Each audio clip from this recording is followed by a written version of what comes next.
So before we get going on how to recreate this mechanical, this is the mechanical from the Oklahoma Regional Contest this year, which had a couple months back. And um, before we start, I want to talk a little bit about exactly how it's going to be judged because that's going to help you make some decisions. So this represents the printed piece, the white line, the real thin white line is just representative of where it would be cut down to the final size. It makes it easier for the instructors if they have to kind of emergency print one in class. So pretend like the white line is not there and that this has not been trimmed down. So this represents the artwork rather than the final piece. And so what we've got here, if depending on where we were at, we might have an overhead transparency, or I prefer this line art that I make as a judging key. And what we do is we simply take this judging key and we drop it in over the top of the artwork and we line it up with the document boundaries. And now we can look and very, very quickly see which things are exactly on, which things are off, so on and so forth. To give you a better idea, we do have one that had some stuff intentionally off on it.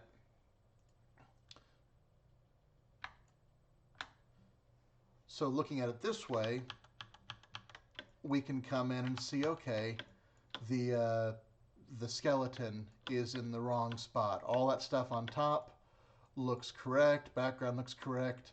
The text is off. The text is off. That's dead on. I have the margin is off here. So this is how we're judging things. And what I'll do then is we'll go, okay, from here, I can tell how bad the location is off. And what I will do is we take we try and figure out where you were trying to line it up from to begin with. And if we can't tell, then there's only so much we can do. But since it looks like the left-hand edge is closer and maybe the bottom edge is closer, then I might say, okay, this person was trying to position it from the bottom left-hand corner and going up from there. But still, the biggest area of being off position-wise, because if I look at this, that's not a position issue right there. That's a scale issue. So assuming that you guys someone was trying to line it up from the bottom left, I would say the biggest part that is off here on position, let me turn this to inches, is 0.14 there and 0.127 there. Now, here's the problem with our wonderful imperial numbering system and fractions is that they're a pain in the butt to remember what everything is. A long time ago, I made myself a cheat sheet for all the fractions. And, obviously everybody remembers a 16th and an eighth and a quarter and a half. But I'm sorry, if you want to remember 7/32 in your head, go for it. That's not for me. I couldn't do it even if I wanted to. So anyway, I keep a cheat sheet, and you know what? I can even stick that for download if anyone's interested. But anyway, so I know that 0.125 is an eighth, and I do know that both of these measurements are over, well, depending on how I was measuring from, but we have one that's at least over an eighth, and so an eighth is our lowest unit. So that's another good thing to know is, okay, if perfect is anything within an eighth of an inch, then what does an eighth of an inch look like on there? Well, an eighth of an inch in this document looks about like that. So even though this looks like it's really far off, this almost got scored as perfect or near perfect for position. It was just a little bit out. So you've got a bit more wiggle room than you think. still be precise, but if you're bumping it around by a pixel or so because you're not sure if it's quite right, it's good. Move on. All right. So anyway, we would count off there, but then for scale, I would simply take this and line up the bottom edge, line up the left edge if that's where I think it was, and then I'll judge and see how far things were off on scale, and that's over 1/4 inch being off there. So that is roughly, and I'm not going to go any further in it, but that's roughly how things are scored and how things are judged. We use a key like this, and we try our best to figure out what you were going for. Other than that, we'd simply rely on measurements and go from there. So, let's close that up. That's the judging process. Recreation process is a little different. All right. So we're going to go ahead and get into, we're going to go ahead and get into that now. Okay, now some of you guys a lot of you will have competed this particular contest, and now you're coming back to watch and see how it was done, to see if you can pick up any little tips. But some of you may be looking at this for the first time. Maybe this is a year or two from now, and you're getting ready to compete for the first time. You've never done a mechanical, and you want to know what all's involved. And so this is what we're recreating, right? We're given a printed piece of artwork, and rather than just hold something up to the camera all the time, I'm going to keep mine here for reference, okay? And we are given a little bit of information, but beyond that, what we're given is the resources right here, okay? So we know that to make this, we've been given a piece of paper that I don't directly see in the artwork yet. This, which I do. That, which I see at least at the bottom. Logo, top logo, other logo, skeleton dude, little streamer. That seems to tick all the boxes aside from some text. So I know a couple things right now. I know that since I don't have a text document anywhere in here, I do have 2 fonts that I'll need to get installed. But there's no text document, so I'm going to have to type skeletonmuseum.com, the address, hands-on education programs, and private party room. Those I have to type. In the document that I am given, let me go ahead and pull this up. We're given this document, which includes some information. This one says it does have a bleed, so we need to add some extra space for that. It tells how we're being judged, but really importantly, on the second page here, I have a checklist for everything that I should have. I have both CMYK and RGB values for all 3 colors of those bars, and it even tells me exactly what file each of those items is. It also tells me what font. So there are a lot of things that I don't have to guess on. They're given to me right now. Now, here's one little interesting bit. We know, or we should know, that if we're doing artwork for press, okay, for print, typically that is almost always process color, CMYK. Obviously there's other printing methods, but we're normally doing CMYK. But that being said, Photoshop is inherently an RGB program. In fact, there are a lot of things in Photoshop that don't even work in CMYK. So, by and large, in Photoshop, I will work entirely in RGB and then convert to CMYK at the end. And I'll show you, now for competition, don't worry about this crud. This is extraneous, this is superfluous. You don't need it for competition. Generally speaking, though, you can build an RGB, do your final conversion in CMYK, and there's a way to check. There are only a couple of colors or a couple of color families that are super, super bad and inconsistent when they convert from RGB to CMYK.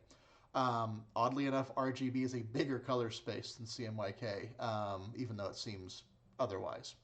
But So you can make colors in RGB that you can't reproduce in CMYK.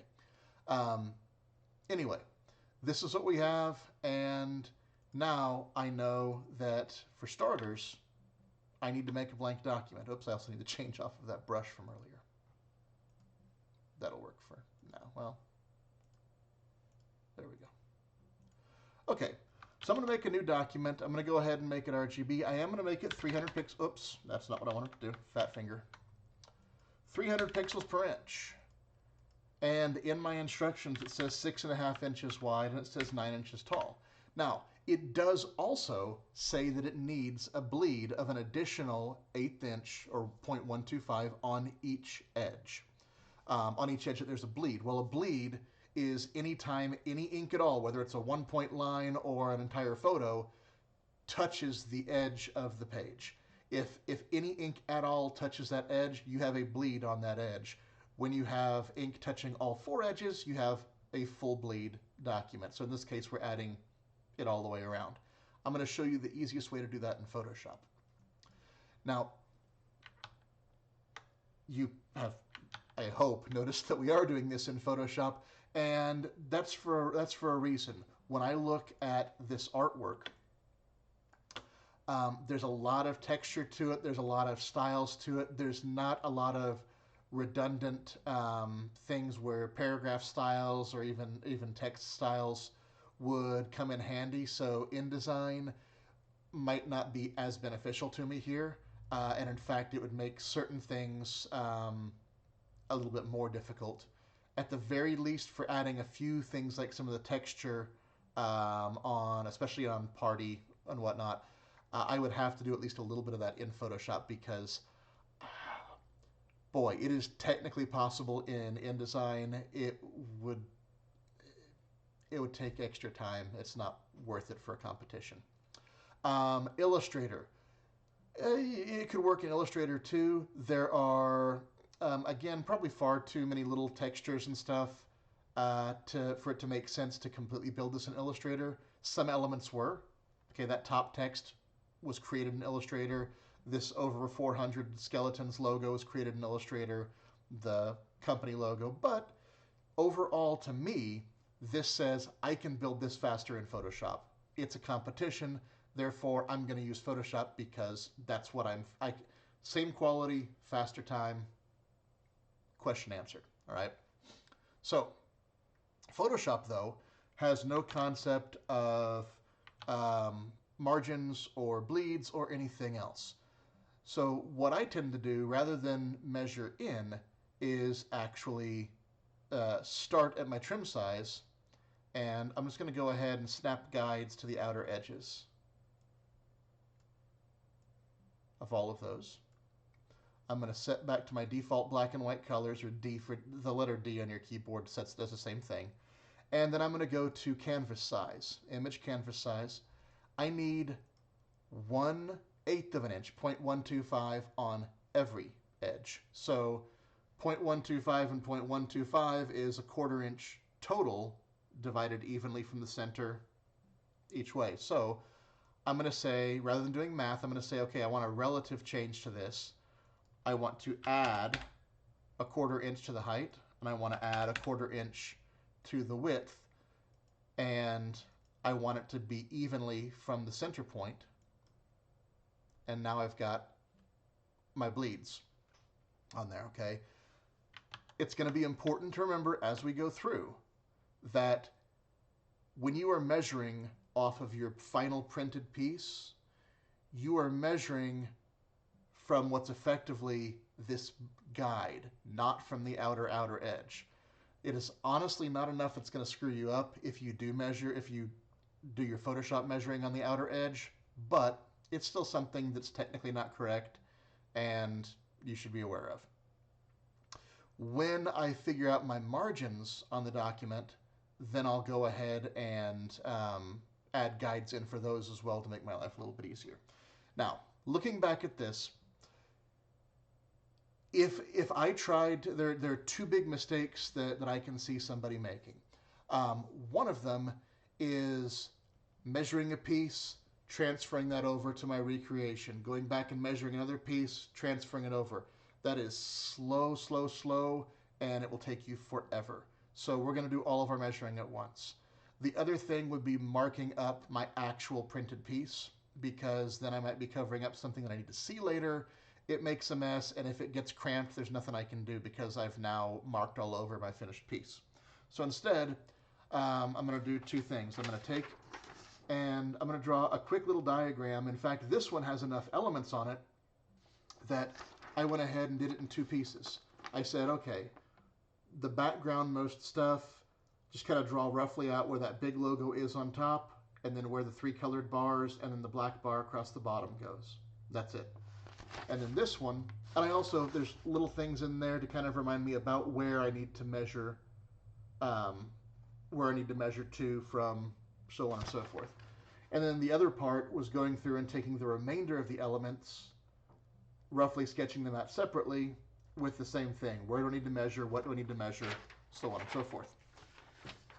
Then I go back and all at once, I make all of my measurements for those elements, all of my measurements for those elements. And now this is my reference, and I can very, very easily throw a bunch of stuff onto the page. Now, if you're not using Bridge, highly, highly recommend using Bridge. It will, excuse me. It'll make your life a lot easier. You can see what you're looking at, and you've got nice quick zoomies for things. You can filter things later on. Anyway, right now, here's what I'm going to do. I know that that goes somewhere in there. I know that at the very least, that's somewhere down at the bottom. Okay. I know that this logo goes somewhere around there.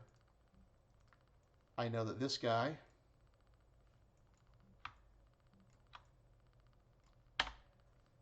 something like that. Party stuff, something like that. Some little streamer guy over here. Now, why am I doing this without measuring anything? Because if I get in a real bind, then at least there's a slight chance that I drug something into roughly the right place and I might get partial credit for it. Anyway, that's I've got things on the page, and now I can take and turn all of these things off. There's my background. The first thing I need to figure out is what the heck my margins are.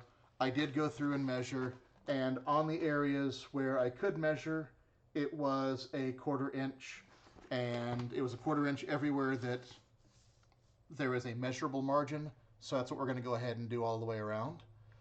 In Photoshop, the easiest way to measure things for me is actually with this little marquee tool. Marquee tool plus your info palette right here. Keep your rulers turned on. Command R, Control R turns rulers off and on. Right-clicking on the ruler lets you change the unit of measurement. Okay, we're in inches right now, so we're going to stay there. And if I were just freehanding, if I were trying to measure something, I can drag it out, and my info palette right here tells me the width of that and the height of that. We're going to go a different way around, though. I have a measurement that I need to transfer over. It's a 1/4 inch. So on my marquee tool, I'm going to change the style from normal to fixed size and type in 0.25 inches, 0.25 inches. Now the only thing I can do, no matter how I click and drag, is make a 1/4 inch square. So I'm going to take it, snap it in the top left corner, snap guides inside. Take it down to the bottom right hand corner, snap guides to the inside, change this back to normal, and click to deselect. Why change it back to normal? because you will forget that you changed it to fixed size next time you come to use it, and you'll confuse yourself for a tiny bit because it'll happen. Trust me. All right. So we've got our margins in here. By the way, one thing I'm going to throw out there that is going to be one of those weird, what the heck's he thinking? But then when you think about it, it's going to be like, oh, well, huh. And that is when we're talking, I can't remember if it was in the later video or this one, but when we're talking about converting our fractions to decimals, we could mess with this stuff. Nobody ever said what type of ruler you have to bring competition. There is absolute, and because this is a mechanical thing, you don't have to go, oh, well, but I think in terms of inches. You're not thinking here. All you're doing is you're measuring and you're transferring. You can bring a metric ruler where you count the number of tick marks. If there's 3, it's 0.3. If there's 5, it's 0.5. It's really, really darn easy to add them up. Every time you hit 10, you've got another centimeter, another millimeter, whatever. So don't be afraid to think in those terms. You don't have to bring an imperial ruler. You can bring a metric ruler and simplify the heck out of your life. You're still going to be getting the same measurements, just in a different unit. So anyway, I digress. One of the hardest things to position are things like this, where it's really tough to figure out what on earth the scale would be, because there's not a lot of real fixed points. And so I'm going to show you measuring on here. You guys would be doing this on your printed piece, obviously, but I'm going to show you how I would do this, and you just take it and do it with your ruler instead. I'm going to find 2 elements that are really easy for me to see in here. And in this case, I think I'm going to just say between the edge of that pink one and the edge of that purple. So I'm basically going to measure from there to there. Okay, that is 1.853. Sorry, 1.853. Now, this is where things get a little bit funky, but let's say I've got that measurement written down. Okay, I'm even going to turn this off for a second. I've got that measurement written down. It's a width. I'm going to come back to fixed size, and I'm going to do 1.853. And I'm going to click right now. I'm not worried about position. I'm just worried about getting the size right. And this actually goes a lot faster once you get used to it. But anyway, I'm temporarily going to snap 2 guides in there and hit deselect. I'm going to turn this back on, and what I'm going to do is I'm going to position the edge of that purple right up against that guide. I'm going to turn on free transform, Control T, Command T. I'm going to take that center point. I'm going to move that center point to right there. Now, as long as I'm holding Alt or Option whenever I scale, and remember you still want Shift as well, if I scaled normally, you'll notice that that point moves away from where I put my crosshair. If I hold Alt or Option when I do it, and Shift, it scales relative to that point. So that point stays fixed. Now all I have to do is scale it until that edge is right up against there. Hit Enter, and I can throw away those 2 little guides. Now, all I have to do is measure some kind of fixed point, like that green circle. That green circle has an easy top edge and left edge. You're measuring from a trimmed piece, so I'm measuring from the white line here. So we've got 0.137 on top, and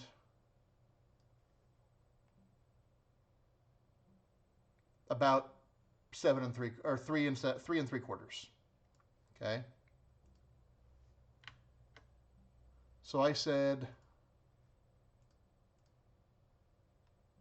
3 3/4 for the width. Technically it was 7.6. And what did I say, 0.137?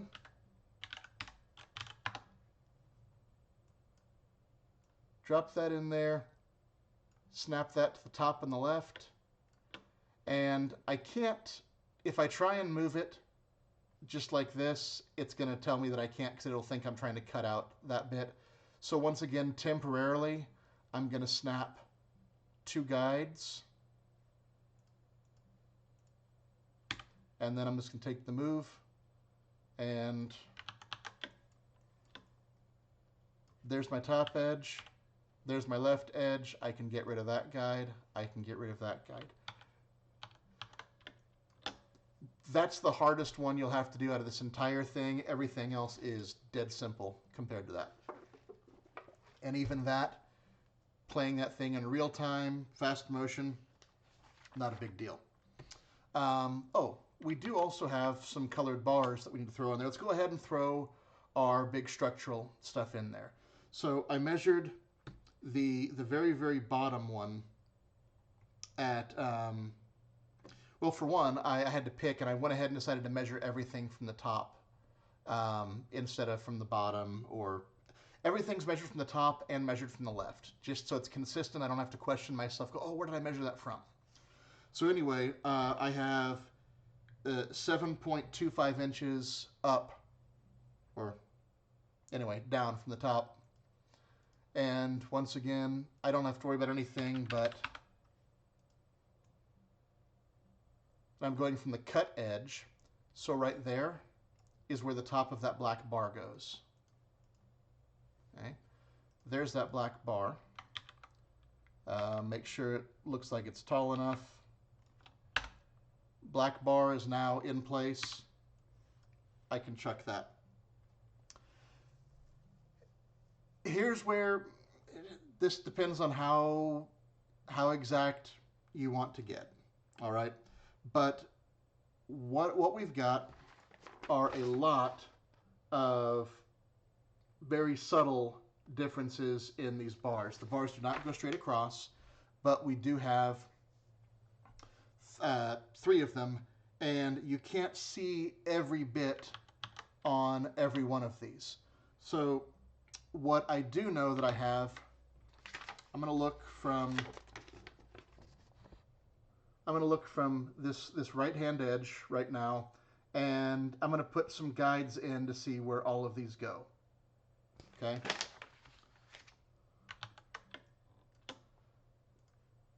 So I'm going to go ahead and again do my fixed size, and I've got 3 and 11/16. Well, 11/16 is 0.6875, so 3.6875. I don't care about the width at all. I'm going to drop a bunch of guides in here. Okay, so that was 3 and 11/16. We're going to do 4 and 15/16 is what I came up with. And you may want to zippy zoom through some of this, 0.9375. Oops.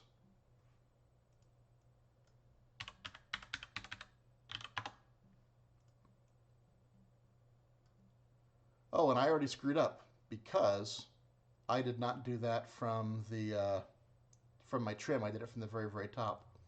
So it can get a little confusing. Let's come back here and check again. We had 3. I said what, 11/16, 6875. Yep, and sure enough, I had screwed up on that one. I measured it from the bleed instead of from the top. So always good to double check. All right, then I've got one that's just straight up 5 inches.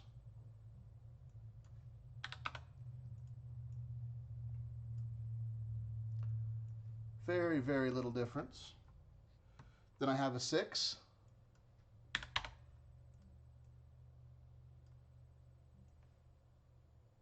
So here's the thing. You might be thinking, oh, but God, that takes a long time.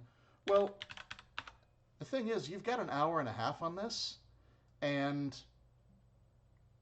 we're, geez, just recording-wise, we're half an hour in with me running my mouth the entire time, and we're about to get to the really easy stuff.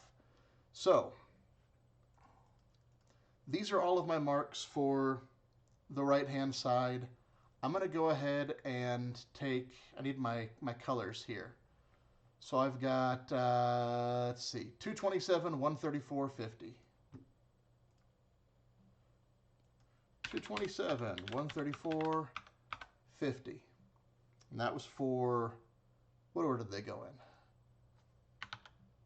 Orange, red, green. All right. For starters, I'm just going to go ahead and drag out an orange bar. These don't have to be specific yet. Our next color is 201, 62, 39.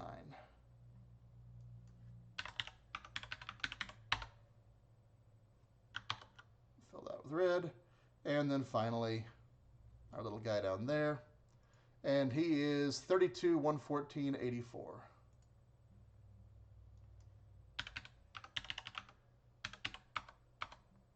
Oops. There we go. All right. So from here, I know that looking at this, on the orange side, I can actually see both, so I can see both ends, or both the top and the bottom of the orange and the red, and most of the green, at least the top of the green. So every single guide that I made on the right is an actual endpoint for that color. So if we're moving an individual point, we need the direct select tool. And we know that that one goes there. We'll go ahead and just extrapolate out a little bit. This one does in fact go here on our red. Red goes there. Yep, we don't need any kind of fancy live shapes or anything like that. Okay, all I'm doing is putting one point on each thing. Now the green, I don't know exactly where the bottom point goes yet. All I know for sure is that it's going to be at least a little bit underneath that black. And since I do know that it does go underneath that black, it doesn't poke out over the top, the black is nice, and if you were to take an L or a triangle across the top, you'd see that that black goes straight across there. All right. So that tells me also that this black layer right here goes above the green. Now I can turn it back off. It's not important. All right. All those sides have been measured. I can go ahead and get rid of all of those. And now I'm going to do the same thing from the left-hand side. All right. We're simply going to go fixed size again, and okay, it looks to me like the top of the orange, yep, the top of the orange is actually straight across. So that's good. What I don't know though is how far down the orange goes. What I've got here, I know where the top of my orange is, okay? I know where the top and the bottom of my red are, and I know where the bottom of my green is. So our orange, we don't have to move because it's already in a good, it's already all straight across. The red though is 4 7/8 down, which is 4.875. So I'm going to go ahead and take this and go 4.875 from the trim. And it goes down to 6 inches. So 6.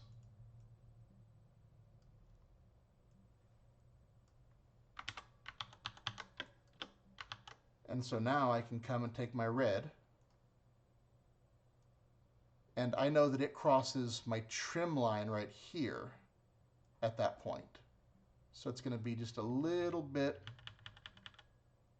higher when it's out there, and then that hits the 6 inch mark about like that. That's good enough. All right.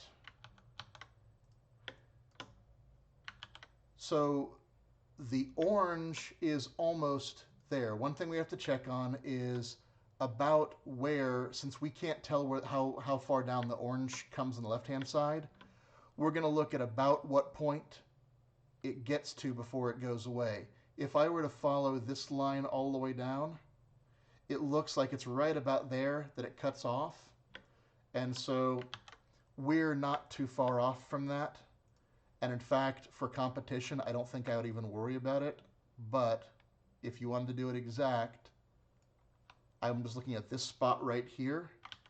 And all I'm doing is dragging that one lower point down until that closes up with the red right about there.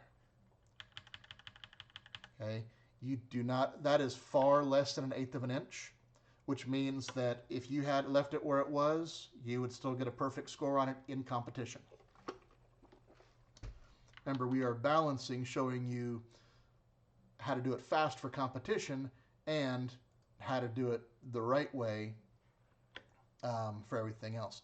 Now, here's an interesting one because we don't have a good way. All we can see is that if we look nice and close, it is still open when it's getting all the way over here on the far left. So it's not really closing up until, about a little over 1/4 inch in, okay? Or maybe almost a 1/2 inch in. So, looking at this, I'd feel pretty confident simply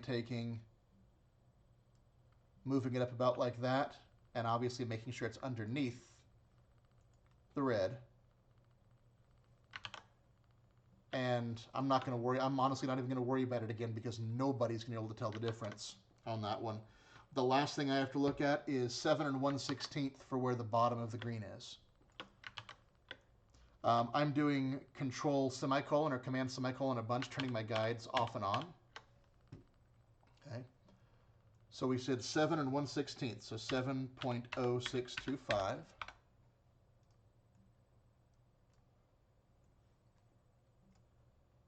And so that one comes up a lot higher than I would have thought. Take our direct select arrow again. Bring it up to there.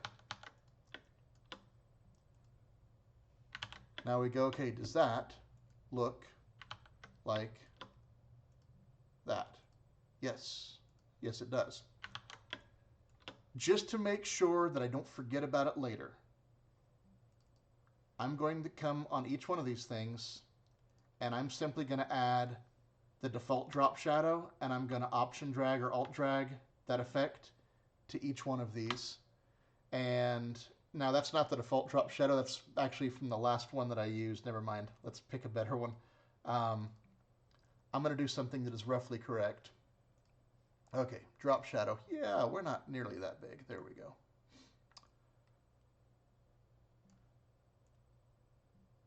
Okay, make it dark enough to see. We'll call that one reasonable, and then we'll just alt drag or option drag that one to each one of these things. Now, there is one missing piece on here, and I'm going to go ahead and show it to you now, even though it's probably the last thing I would come back and do. But there is, if you look closely at these, there's a bit of texture over the top of these colored bars. Now, rather than doing this thing 3 times over, and actually I'm going to adjust my that drop shadow a little bit because I noticed that it needs to go up and down a little bit, so it's a little bit more centered and bigger than I thought it was, which means darker. So it's more like that. There we go. And then we'll do the same, drag between, and transfer that around. Okay, so I've got this texture that goes over all 3 bars. Rather than going through making anything, so I'll have to do plenty of that later on, I want to be able to do this to all of them all at once very, very quickly. I'm simply going to take those 3, select all 3 layers, just the layers palette. So click on the top one, shift, click on the bottom one, right click, convert to smart object. You don't have to do this, not even remotely. It just makes it a little bit faster. Because in this, it does tell us that that dark wood grain is also used to texture the colored bars above. So all I have to do is come in here and take that dark wood grain,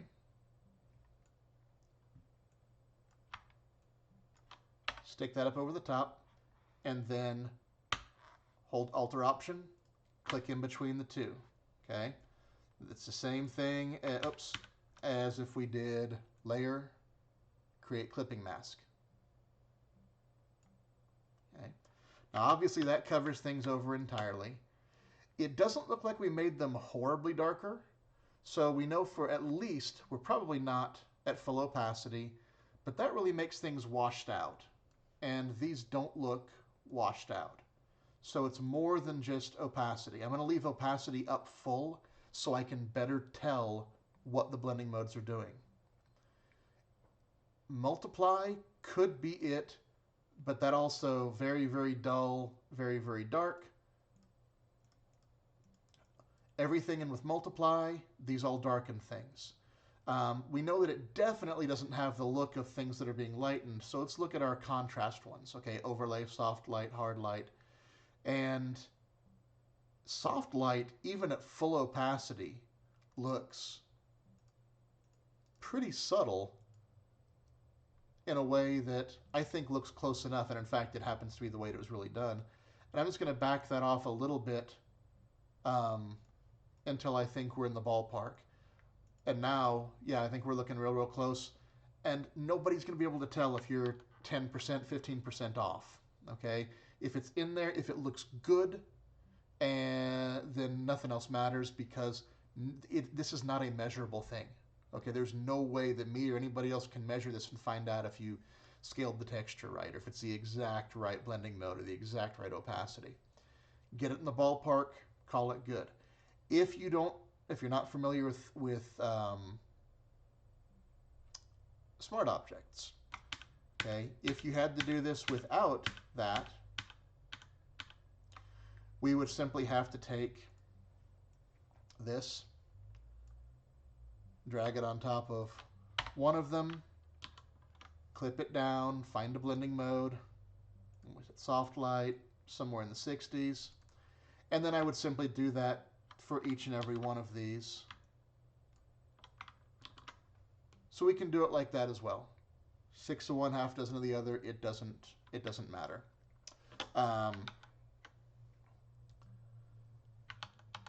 That officially ends all of the hard stuff. I am going to go ahead, just because it's cleaner, I'm going to go ahead and put those into... Oh, real quick quiz. Why did I have to put the drop shadows on before I made it into a smart object? Why couldn't I add the drop shadow to the smart object? Because I wouldn't get the drop shadows between the individual bars. I would only get them on the outside, because when you make a smart object, it treats it like it's one piece instead of multiples. So in this case, I wanted some effects on the individual pieces before they go into the smart object. And then in this case, one piece when it comes back out. We'll do that. Soft light. We'll call it 65 and call it good. All right. Now, if I were doing this for real, I would be saving like crazy as I went. And clearly I have not done that, but just pretend. Now, down here at the bottom, honestly, the way it printed, it came out so dark, there's no way for you to even tell other than the fact that you were told, hey, this is the dark wood grain. So it is important. And there were times where we had to, unless there was something that somebody did that made it really obvious that it couldn't have been the wood grain, we gave it to them because you couldn't tell. And if you can't tell, it doesn't matter. Unless you manage to make it, or we can tell, in which case you lose points. Anyway.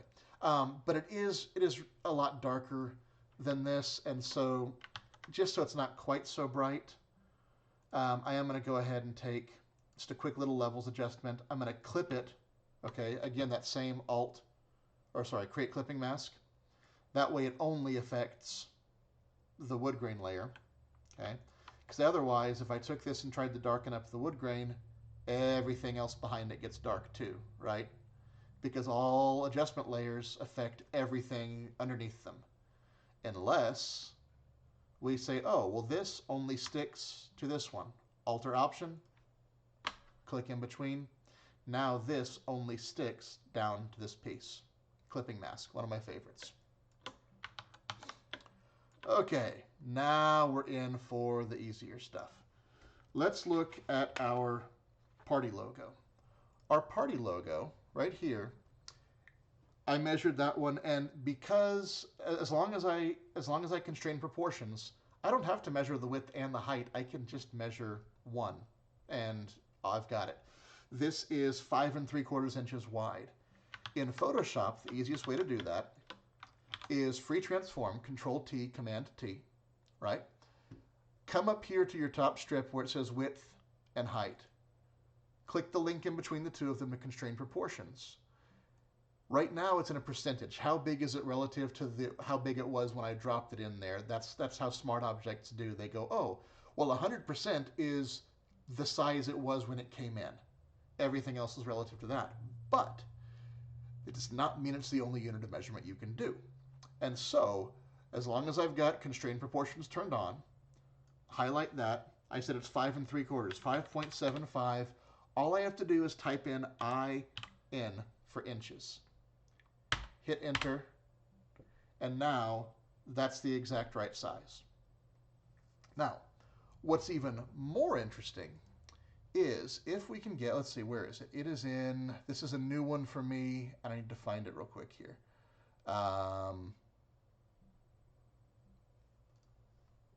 Okay, give me 1 second. I'll be right back.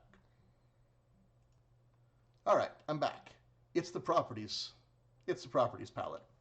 Now, why does this matter? Well, for one, it would tell me the width and height whenever I was doing things, but it's not, that's really, we've already got the info palette telling us the actual width and height here in whatever unit of measurement we want. And up here, we already know how to change that. Why do I care about the properties palette? It's pointless. Well, no, it's not.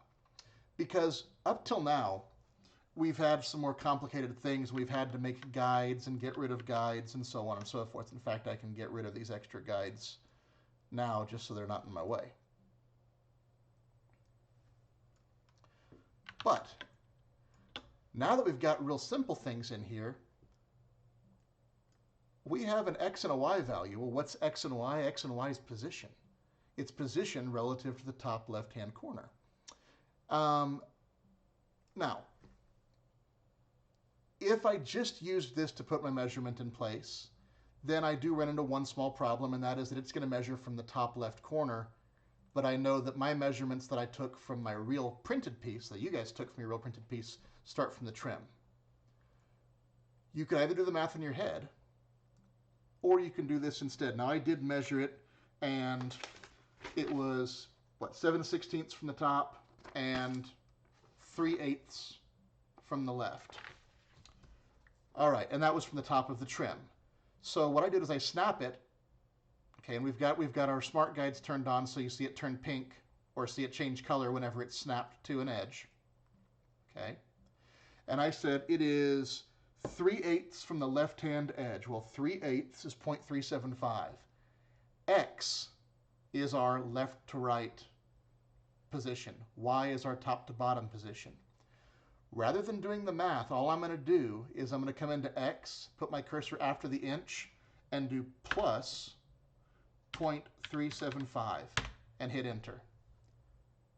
Over here on Y, 7/16 is 0.4375 plus 0.4375. That's now perfectly positioned. So I should have a yellow dot right in the center there. I should have a green dot over like that. And sure enough, please be right, we have a yellow dot right in the center there. We have a green dot, so that is dead on. Okay? So there's Party Like an Osteologist. Well, because we're going to go ahead and make one pass through all of this, getting the rest of the things in place. Then we'll come back and we'll add our styles. Okay? we're going to take our raccoon, and I know that my raccoon goes above all the bars, it goes above the black, it goes above Party Like an Osteologist. So there. And I have him measured at 4 3/4 inches tall. Free transform, lock that, height 4.75 IN. And there he is. Now, again, from the top, from the left, again, we're snapping to our trim lines because that's where you would have measured them from, right? And he is also 3/8 from the left, so plus 0.375. We already have inches here, so I don't need to type it again. It's going to inherit that unit of measurement. So there's 0.375. And he is 3 1/16 from the top, so plus 3.0625. And that has the point of his hat going straight through the corner of the L, just like that. Perfect. All right. You see how this is getting faster and faster? Over 400 on display. I've got that as 1.5 inches wide. Okay, lock that, 1.5 inches. Drag that up to the top left-hand corner. This one happens to be flush with the margin, so I don't even need to worry about that one. I can just snap it to my margin instead. And I have it written down as 6.5 inches from the top, so plus 6.5, and the top of the S hits the ankle bone, top of the S hits the ankle bone. I'm feeling good with that.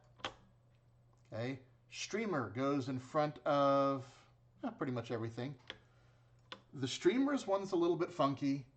We can measure it if we want to, but instead, here's what I'm going to do. I can see that for one, this second to last curl touches the margin right there. So I know that that is, I don't have to even measure on the left-hand side. Again, we're kind of going for some speed here too. And this does look like, okay, it does look like it's pushed up a little bit higher than normal. So because if you see here, that lip's up far enough to turn around the other way. This is still going up before it disappears. But I can see that, well, let's just do it this way. You can measure it, or sometimes you just go ahead and eyeball it because you're in a hurry. I am going to go ahead and take and put, this is the one point that I know is in the right spot. Okay? Holding Alt, or well, in my case, Alt, in your case, probably Option since you're on a Mac. And I'm going to bring that up. This looks like it was, let's see. Yep, so that just barely lets that black peek through right there. And that should go right into one of those center ribs. That goes right into one of those center ribs. Although I think that I'm too far down. Well, what did I just prove to you guys? I just proved that eyeballing it can take too freaking long. Instead, because already I've wasted more time than it should have taken me, right? Between that tip right there and, oops, remember Photoshop remembers longer than you do, take it off fixed size. Between that point and that point is 1.1 inches. So if I simply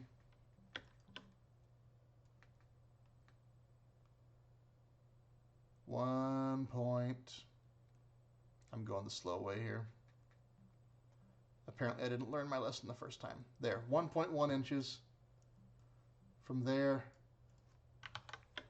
to there. Free transform. I know that part stays fixed. holding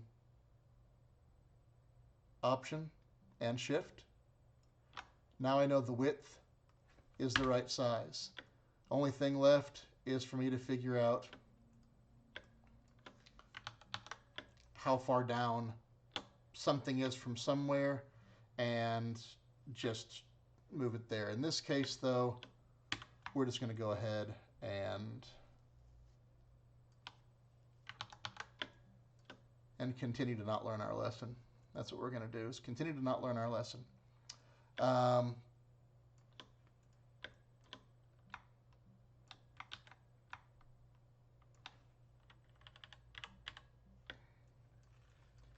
So here's my problem that I'm running into. Something isn't right. As far as I know, everything else is measured properly. Except this shouldn't be, this is way too big. This is going over onto that side. We've got all sorts of funky stuff going on. We were pretty careful on everything else. Okay, and by the way, I'm intentionally leaving this in here.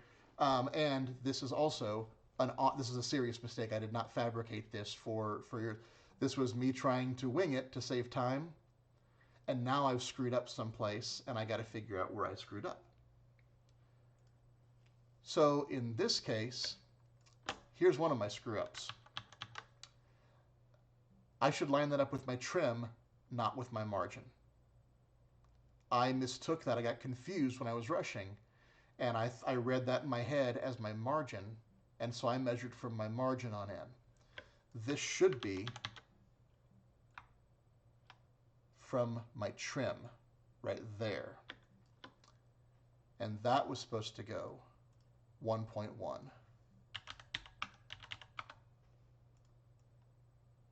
It only goes to there.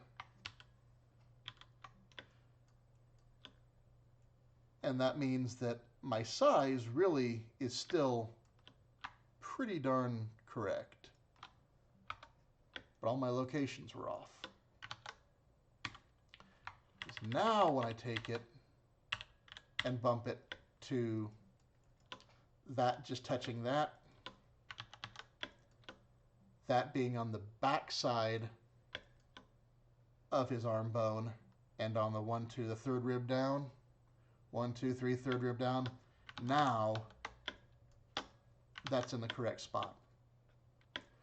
That would have taken a lot less time if I had just measured it and not. So there's really no reason to eyeball it, except at the beginning when we're just tossing everything on there. And you don't even have to build it that way. If that's more distracting for you, don't worry about it. All right. In terms of pieces we were given, there's only one thing left, and that is the logo. Down here, the logo I have as 2 inches tall. It was easier to measure the height, and so free transform, again, that 2 inches, boom. Okay, you can yell at me all you want.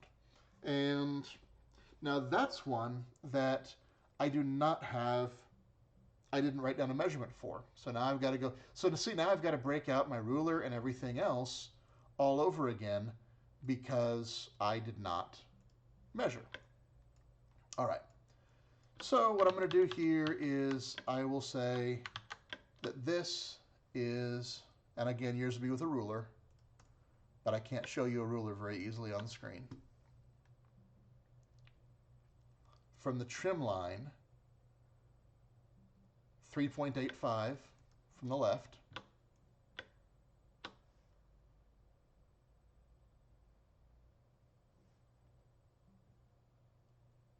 and 6.17 from the top. 3.85, 6.17. Snap to the top. Okay, plus 3.85 plus 6.17 lands me right underneath the top edge of the green. Right underneath the top edge of the green, we're dead on. Now, that leads me to Another really, really, really important thing that I see happen all the time, and this can sink you faster than anything else. Don't measure relative to other elements on the page. When you do, you compound your errors. If because I could very, like, it takes me nothing to measure just from the top of the green down to that, and I'd go, oh, well, that's simple. The problem is, if my green element was off, now my logo's off, and now I've got two things that I've lost points on. If I measure from the same fixed point, from the top left or from the bottom right every time, or at least, each element is measured from a boundary instead of from another element, then not only will you be more consistent and you won't compound your errors, but it also lets you figure out whenever you've got problems like I did with my streamer a second ago. Because everything was relative to the top left, whenever I got things off, I could visibly tell. If I had been building things relative to each object, everything might have looked correct to my eye because relative to each individual piece, they were still pretty much correct. But that means the entire thing could be shifted over without me having a clue, and now I've lost points on absolutely everything across the entire board because I was trying to do relative measurements and it didn't work. Okay, not too much left here. We've got some lines of type that are pretty quick and easy, and we've got a little bit in terms of texturing and whatnot. So I'm going to turn off that for a second. We have BD Cartoon Shout in white. And I know for certain that across the bottom it says, actually, no, I don't know for certain. It says skeletonmuseum.com in probably all caps. So, cursor. Now, was there a www? I don't remember. Let's check. Okay. This one, it goes all the way from margin to margin, and it's flush with the bottom margin. So I am not even going to mess with any kind of, although I did typo because I wasn't paying attention, skeletonmuseum.com. Done. Okay. Free transform.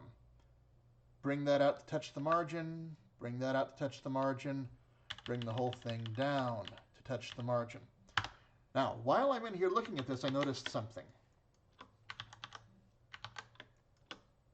That's black. That's not. Now, two ways to fix this.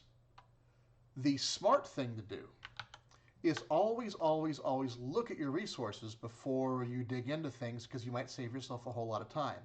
In this case, the skeleton's logo, right here. And if you've got a bunch of layers, the easiest way to jump to a specific layer is to simply hold Control or Command on a Mac with the Move tool and click once on whatever that object is. It will automatically jump to that layer. With the Move tool, there's this little thing up here at the top that says Auto Select Layer. Leave it turned off because, oh my God, talk about a way to destroy whatever you're working on really fast because you start moving things without realizing it. What it would do is, if I were to click on, no matter where I'm at, I'm on the logo layer right now. As soon as I click on something, it changes to whatever layer has a pixel in that location highest up. So if I had if a little bit of a vignette or a little bit of an adjustment layer was on top of that, it would go to that layer instead. Rather, turn that off. Holding Control or Command temporarily enables that auto select. And so all I have to do is Control click or Command click on a given layer, and it will jump. And so notice here, this didn't jump to my orange bar layer, it jumped to the dark wood grain texture because it had a pixel in that location that was higher up than that. Now, if you really want to get goofy, let's go to a place where there's a lot of stuff, like say right here. If I right click, I get a list of every single layer that has a pixel in that spot. So if I have a very, very big document and a lot of things layered up, then I can simply right-click and go, oh, let's go to my rectangle layer, and now it shows it up in my layers palette, and I could open it back up. Anyway, I digress. There's our skeletons logo. All I have to do, smart objects, you double-click the thumbnail, it opens them up, right? Double-click that, it opens it up. Okay, now, I forgot that this is my archival copy. The copy that the students were given in the competition was an editable Photoshop file, and it actually had layers you could turn off and on for white text and black text. This is my archival copy where I simplified everything for file size, so it's not there. But the students that originally did this, if they had simply opened the smart object, then they would have found that they could simply turn off the black text layers, turn the white ones off, resave it and close it, and it would update it in there. What we're going to do instead is, since we don't have that option, I could fix things in here. I'm going to show you the faster way, though. Okay, come down here. I can still see, barely, but I can still see those. I'm on my logo layer. I'm going to make a new layer on top of it. And, you know, just so you can see better what's happening. And I'm simply going to take an opaque white paintbrush, paint over that text, paint over the trademark, make sure I'm not up onto anything else, and then simply layer, create clipping mask. And now the white only sticks where there's something to stick to underneath. Okay? That's all that is. The nice thing is now I can change this to whatever color I want to. If this were something I was going to be building on, I would label my layers, but we're in a race here. We're in a race. All right. That's in place. skeletonmuseum.com. We also have, what do we have? Ah, yes. We have our line of type here, Sunny Lane, and then we have hands-on education programs, private party room. I'm going to go ahead and, for starters, I'm simply going to Alt-drag or Option-drag a copy of that Skeleton Museum up here. Go to my type tool, change this to be flush right, and this says hands-on education programs. Okay, private party room. Hands-on education programs.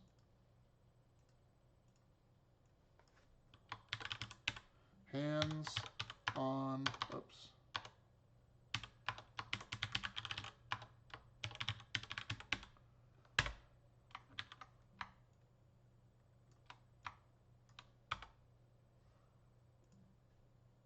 Okay, that one's on the orange.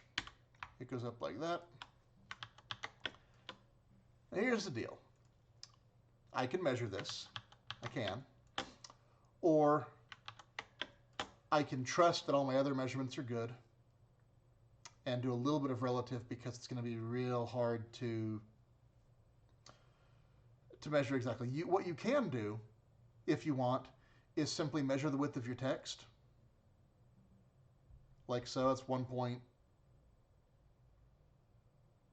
We'll call it 1.9. And assuming that you don't see any kind of funky kerning or leading or anything crazy going on.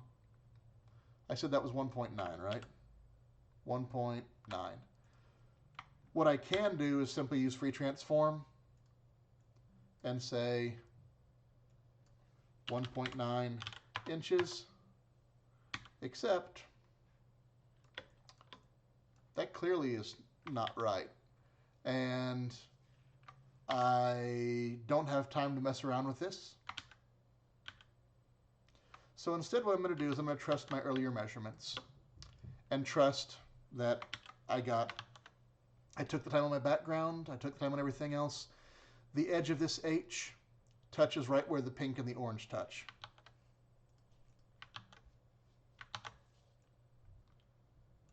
Flush right. That touches right where the pink and the orange touch right there. that does look like it fills the same space. I have no reason to believe that's a separate size than that is. So now I can simply take this one and holding both Shift and Alt or Option to drag a copy straight down. Private party room. Private party room. Now, my kerning right there looks god-awful compared to that. I can fix it manually, but the first thing I'm going to check, though, is in my character settings, I'm going to change my auto kerning to optical instead. And that actually seems to have fixed the problem. Let's go ahead and make sure this doesn't affect my width too much. And that didn't. So, all right, I'm going to set both to optical kerning, and we're going to call it good and move on. Private party room, also pretty well centered. The very last thing is, and just because I'm tired of looking back and forth between these, and I'm sure you are too, 10301 south.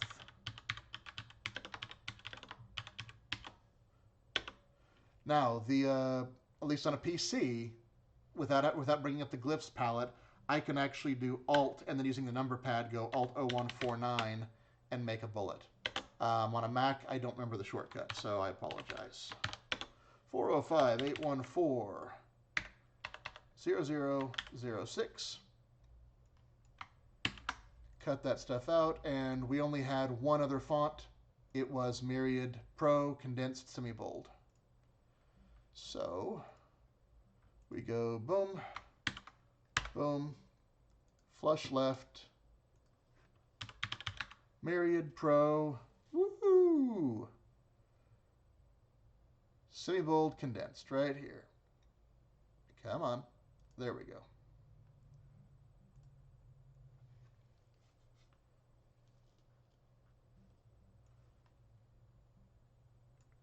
Now with this one, it basically comes, it's centered between this and this, and it comes out to about the center of that, or roughly the center of the E.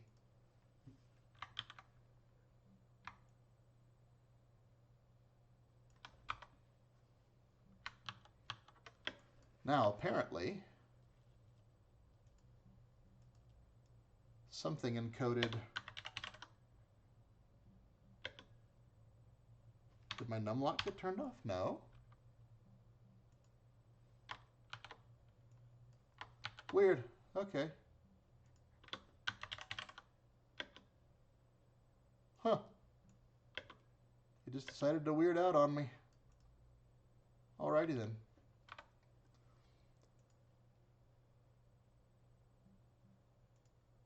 That looks about right.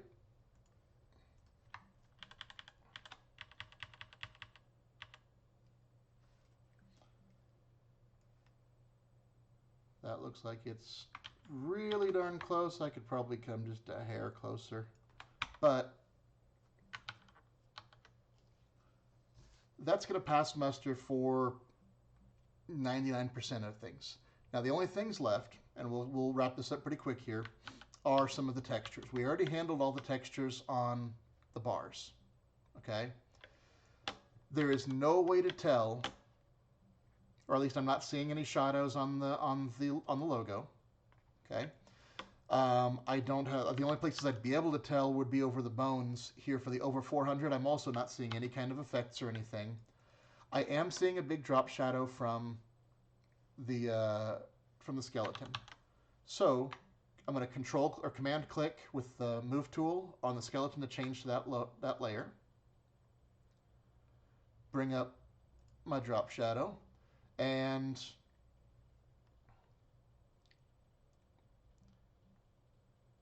bring it down a little bit, bring it out a little bit, bring it down a little bit. Looks like we're probably okay. I will tell you in judging, if you look like you got in the ballpark for something like a shadow, again, we have no way of knowing. A client also has no way of knowing unless your shadow you know, unless you're looking at the original, and yet your shadow looks like this instead. At that point, they're going to go, yeah, we need to learn how to use a shadow. But you get it anywhere close like that, you're good. You're good. In fact, for right this second, I'm going to take that exact same shadow and I'm just going to alt drag it to my streamer. I'm going to alt drag it to hands-on education programs, private party room, and party like an osteologist. Right now, I just took care of almost all the other things. There's only two things left.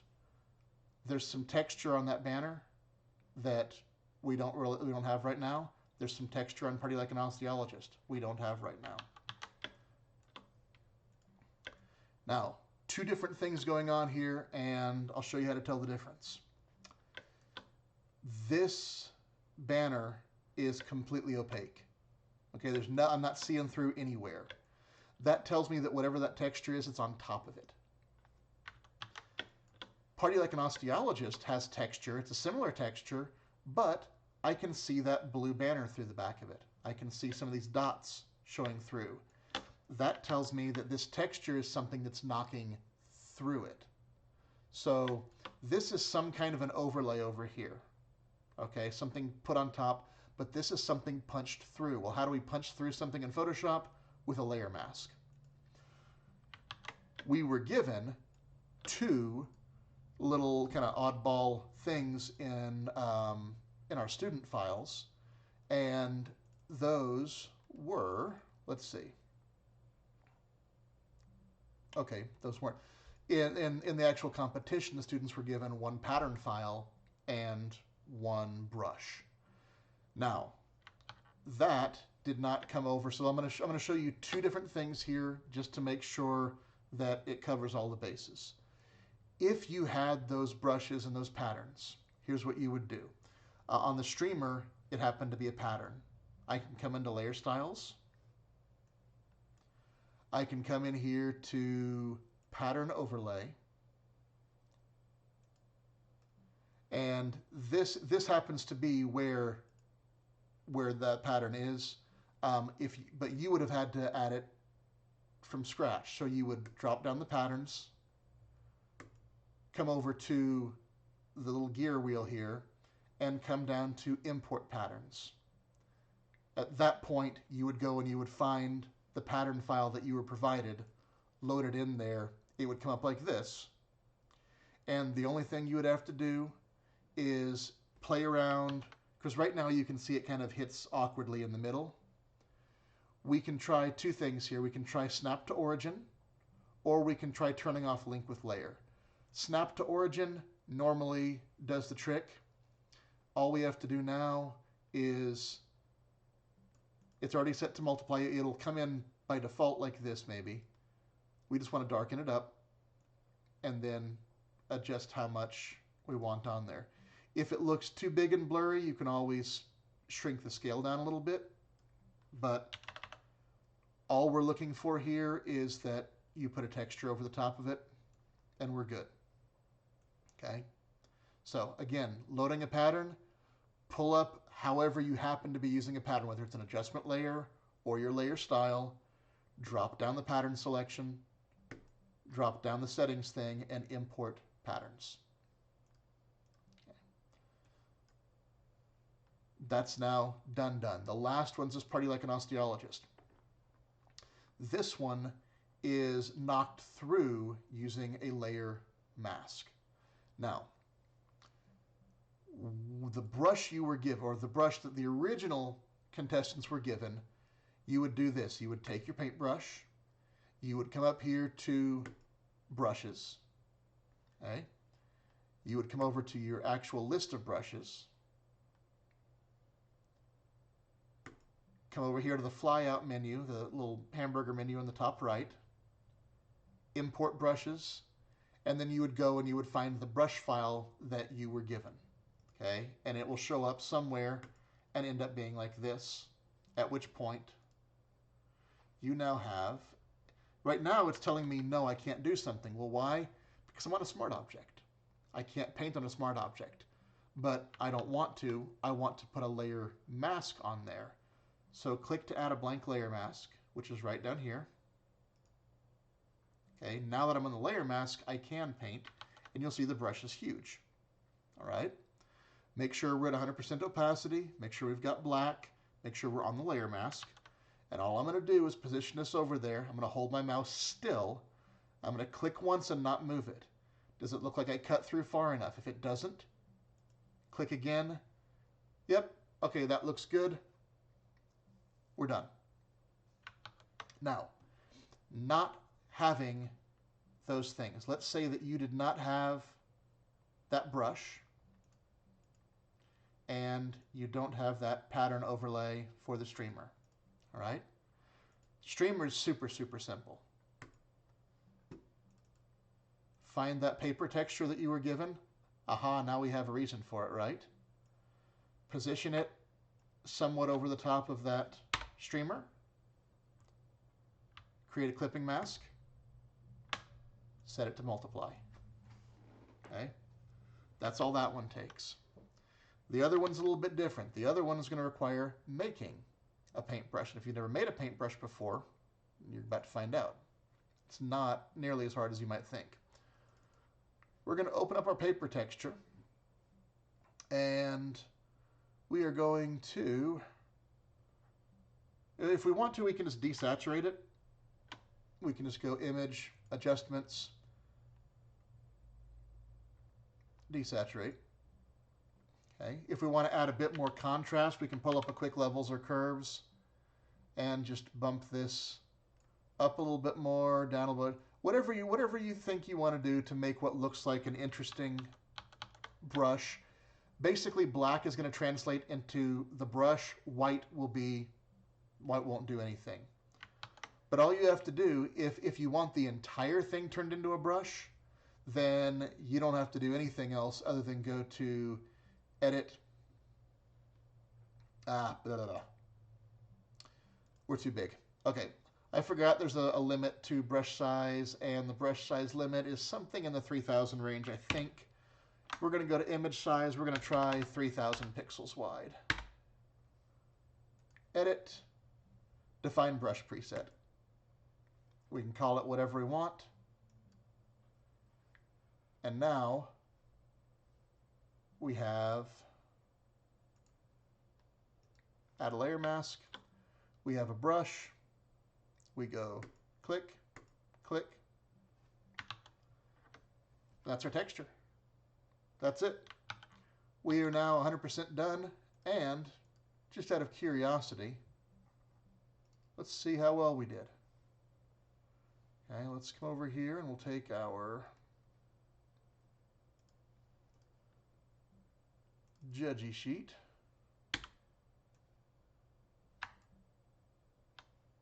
Let's get it lined up with the document. Okay, it is. All right, so my width was off by a hair, but not even by an eighth. That background lined up surprisingly well. The only thing we eyeballed was this text right here, and even that text right there is, we're under a 16th off on that one, so we're darn near perfect. Okay, everything else. Now this is an interesting one. This one, for whatever reason, I goofed and I got way off on my size. Now the way this would be judged is it would get judged with the location being obviously me trying to do it from the top left. So the only difference I would do there, that's still going to get a perfect score for location. But it is going to drop me from 3 points down to 2 on size because I got off by quite a bit on the size. But remember me warning you about doing relative things. Well, when I was eyeballing this text, I said, oh, it goes from the edge about halfway through the E. Well, I was exactly right there. But I also said, oh, it's centered between this logo and that logo. Well, guess what? Whenever you get your size or your position off on that logo, centered isn't right anymore. So once again, because I didn't just measure it, I now screwed up and might have lost a point. So anyway, for flipping through this, that is not too bad. And this, so getting it to this point, and by the way, with all of my talking and everything, we're at an hour and 25 minutes, which is still less than the amount of time that you guys are allowed. You guys are allowed an hour and a half on this. So you don't have to rush, okay? You do not have to rush. You can do this. Do all of a similar type of thing at once. It will save time. Measure everything all at once. It will save time, okay? All these little things. Get everything at least on the page roughly to size, and if you run out of time, turn all your layers back on before you print it out and turn it in. Because if you got lucky, then maybe you got, something close enough to get an extra point on it. Okay, if you completely got to where you were stuck. But this right here would end up being an almost perfect score on the mechanical, and you would be going on to the next round of competition. Well, I mean, based on the mechanical alone, obviously your other scores play into it. But anyway, hopefully that helps. If you want to stick around, I did record one other little segment talking about how the original was built. Whenever we build these, they then get a lot of things, dumbed down isn't the right word, but simplified. I might have had, 10 elements making one thing. I'll flatten those elements into a single element because you guys are recreating something on the clock. So if you have any interest, I walk through exactly how the raccoon character was done. We walk through how a bunch of the stuff was built. But anyway, I hope it helps, and good luck. Thanks. Okay, just for a little bonus, I want to talk about how the original was built. We went through how to recreate it, but whenever I build these things for you guys to recreate, I have to kind of chunk things down because we've got such limited time to make it easier to put together. But in reality, there's a lot more pieces to it, and so I thought it might be interesting to some of you guys at least to see how things are built from the ground up. So we're going to kind of come over here and let's turn off all our layers here, and we'll talk about each piece as we build up here. So first of all, we've got these colorful rays. Now these things right here are actually a combination of a paper texture. Those rays got set to, so full up, they look like that. And what we did is drop the opacity a little bit, set them to multiply, and that way that paper texture's coming through a little bit, kind of grunging them up a little bit. And then we had a couple different streamers like this. Each one of these, for the most part, is just normal, but you'll notice all of them have a little effect on them. Because these things are a little bit, or because the backdrop has that paper texture, we wanted to make sure that these things, see how weird and looks like somebody just dropped clip art in there. So we've got two things going on. They have a little drop shadow just so there's a bit of separation, but they also have this pattern overlay, which all that does is it's taking that exact same paper texture that's sitting behind the entire thing, turned it into a pattern, dropped that over the top of these with the blending mode set to multiply. Otherwise, it would just look like our matching paper texture on top. Remember, multiply blending mode is as if you took something and printed it off on an inkjet printer and then ran it back through and printed something on top of it again. That's a good way to think about the multiply blending mode. So anyway, so all of those get a little bit of that, and all together that builds these background rays. Okay, we don't need to save that. Now, to kind of bring the focus towards the center, we have a little vignette, and all this is just, actually, to make this vignette, there's a photo filter I can use that's technically for correcting vignettes that we can use to introduce a vignette.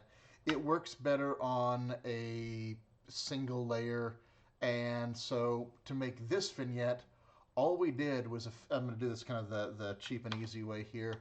We're basically taking something solid. We're not going to chunk out of the center of it.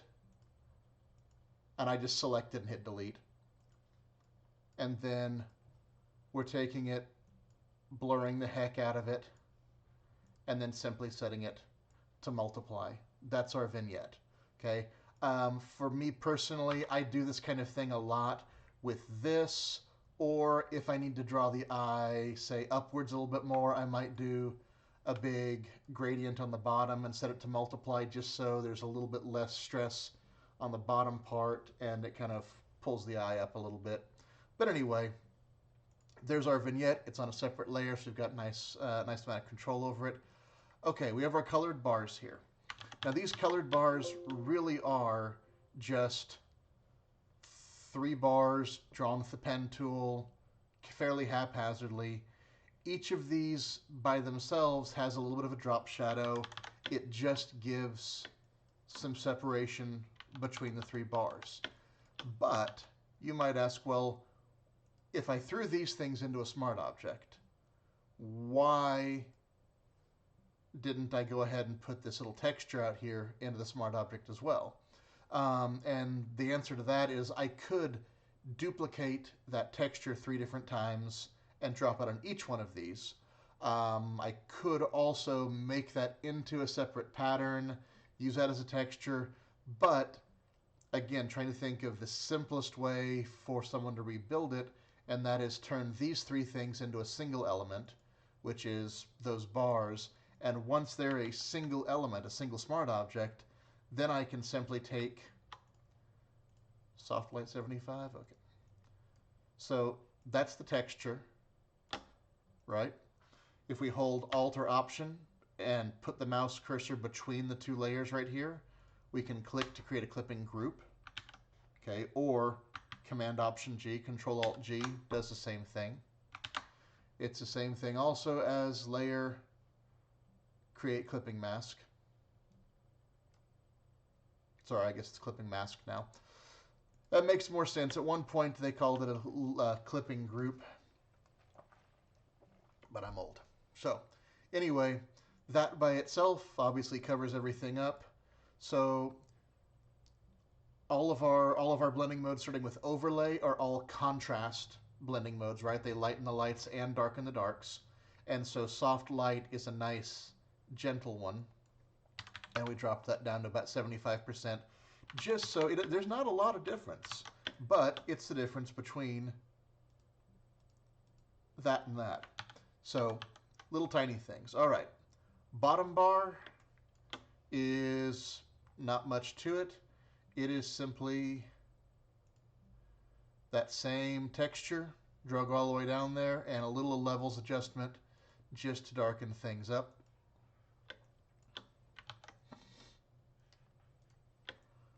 Okay, we have big party like an osteologist right here. Now, the original on this is just a piece of, that's going to open up Illustrator probably. Yep. Okay, so that's just a piece of vector artwork right there. Well, Illustrator's doing its thing. Bumpier artwork than I thought it was, but vector artwork nonetheless. Anyway, so we take this, and when we're looking at it, so we had a little drop shadow to make it stand off, but you'll notice that it has this texture over the top of it. And of course, looking at my file here, it's going to be really, really obvious. In fact, let me go ahead and make these a lot bigger so you guys can see a bit better what's going on. Okay. All right, here we go.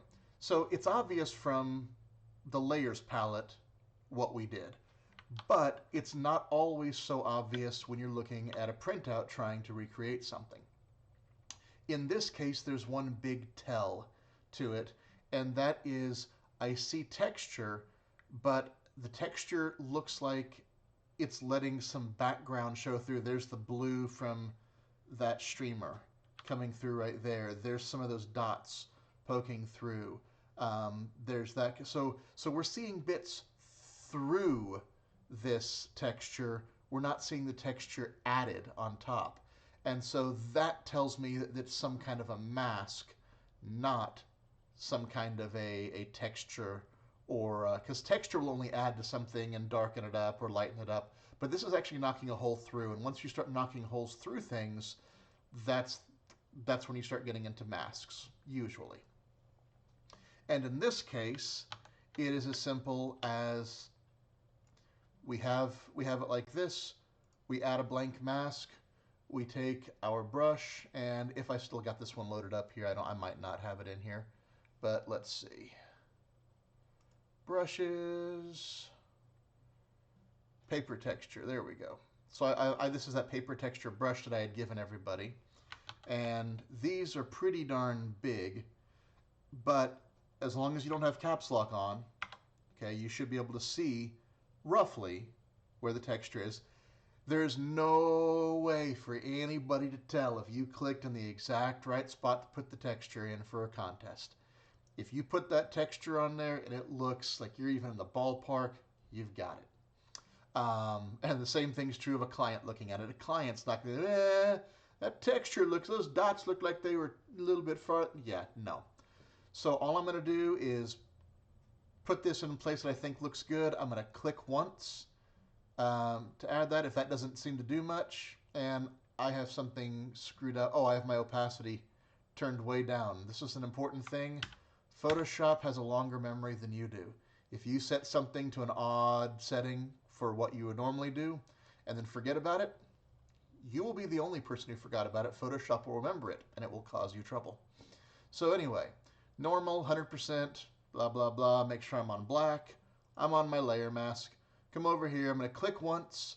That doesn't, and I'm making sure I don't move my mouse at all, because this way, if I wanted to make this texture darker, I can just keep clicking and it keeps intensifying that texture.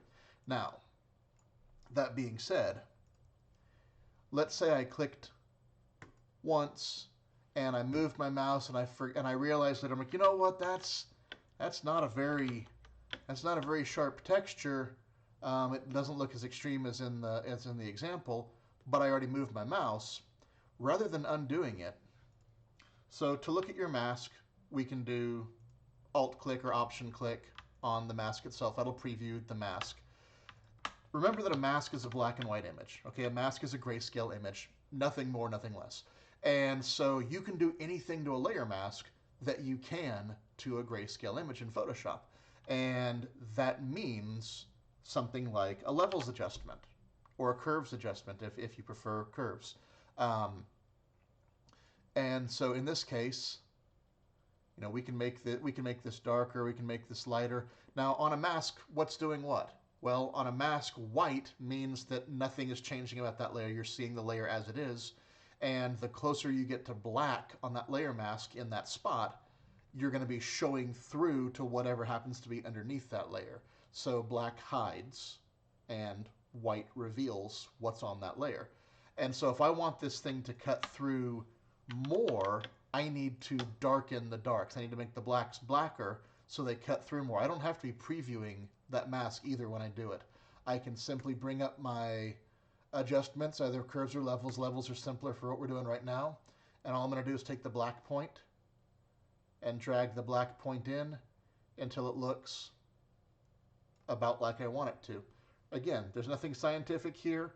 It is simply make the blacks darker on that layer mask, or just don't be a spaz and steady your hand, click it once, look, click it again, look, until you're done. All right?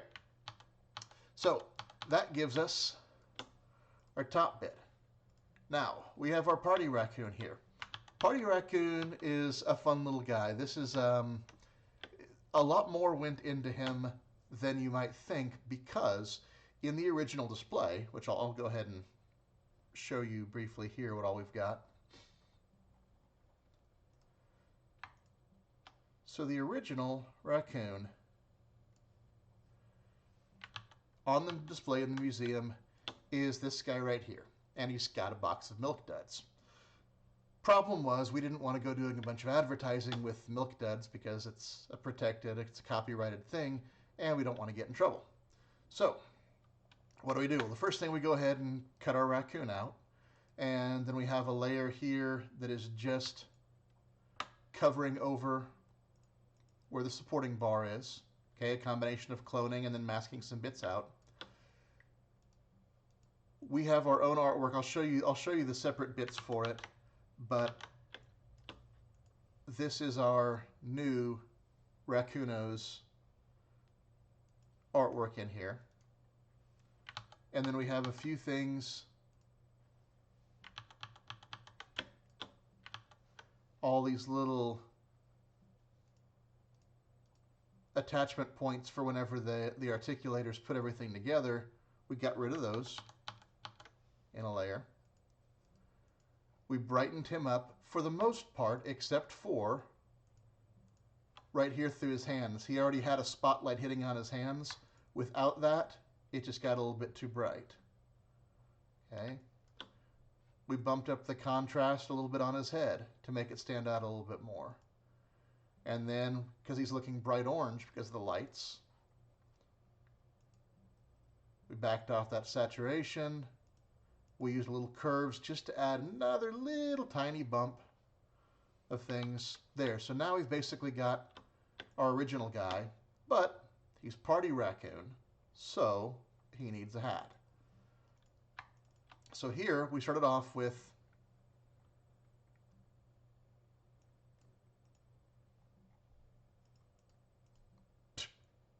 if I can get my layers right. There we go. We start off with Party Hat from just Shutterstock. Okay, cut it out, get it nice and clean. I needed to make some room. For one, I didn't want the pom-pom on top, so we had to cover over that so it was a nice clean peak, and I wanted to put the Skills USA logo in there, so it went in like that. Now, because of I was being lazy and it was an afterthought, and I don't know why I did this, but because of our lighting and the way this hat was going to be, the shading needed to be on the other side, and I was going to flip it later on. So what did I do? Well, I decided to go ahead and just put the Skills USA logo on backwards instead of flipping the hat in here because I'm an idiot.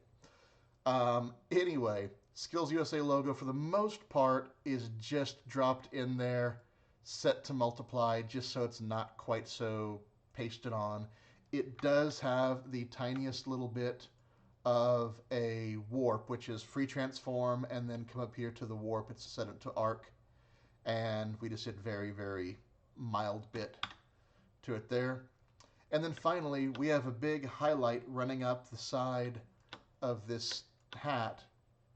Not quite a specular highlight, we still got some detail in there, but still, they all get super bright right there, and our text doesn't, and so we have, it's just, I just took a paintbrush, and, oh, we have a cat. Kitty cat, come here, Puddle. Hey folks, this is Puddle. Puddle is about as cool and chill as you can possibly imagine, except he does like to get into things quite a bit. And so, Puddle, can you let us finish up this video? Yeah? Okay. All right. You let us finish the video. All right. Anyway, this is just a big soft paintbrush. Swipe down to roughly approximate that. Clipping mask to make it stick only to the logo, and then just blending mode if you feel like it, and opacity until it seems to match, because that completely blocks it. So it's just a matter of make it look right. Okay. Anyway, we toss it on there, flip it around, and it needs a few things, right? Clearly that doesn't look like it belongs on that guy right there. And so we need a bit of soft shadow, a little bit more of a contact shadow, so it's sitting on his head a bit better. Then, one thing that we don't use as often, but is really, really helpful in both curves and in levels, are the output sliders. Normally, we're taking the darks and making them darker. We're taking the brights and making them brighter. We're taking our gamma and overall making things lighter or darker. The output ones do the opposite, though. The outputs make the blacks lighter, so they wash things out, and the whites darker, so they muddy things up.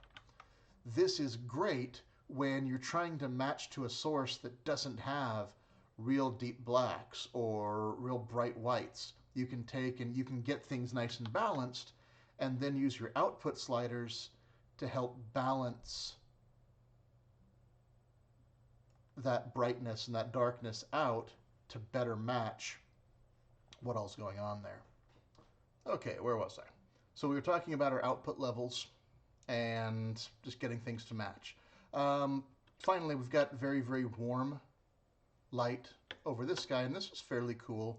So we're just going to use color balance to help roll that over. And if you've never used color balance, you can control the highlights, the midtones, and the shadows independently, and you can make each one of them more yellow, more blue, more magenta, more green.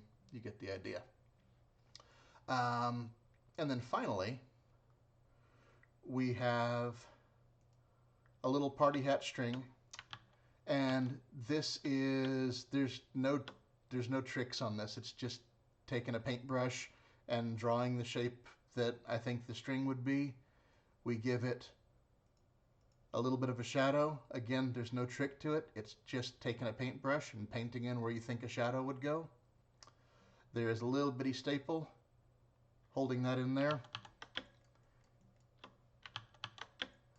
It is also, again, no trick, just draw one where it would go. It's just a little line. We add a little bit of shadow into the staple, a couple little holes where the staple goes in.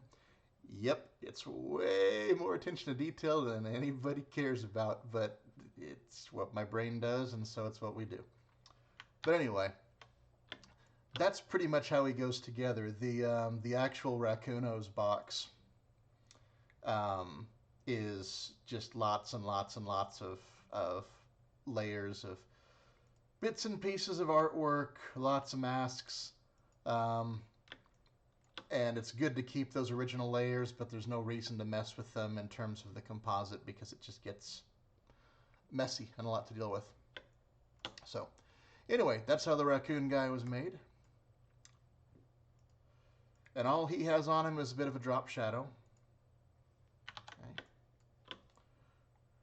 We have our over 300 logo, and that's nothing more than a piece of vector artwork dropped in there and sized. We do have one additional streamer. Now, why is this one not a part of the same background? Because it comes in front of foreground elements. And we use the exact same trick here that we did making the original background, which is drop a pattern on top of it, set it to multiply, stick a drop shadow on it. Beyond that, all the hard stuff is done. Now we've just got text, text, text with some little drop shadows, logo, and that's it. So, I mean, a lot to it and not a lot to it, depending on how you look at it. So anyway, hopefully that little insight helped on maybe how to do certain things that we wouldn't cover in simply the mechanical recreation. But hope you enjoyed it. Thanks.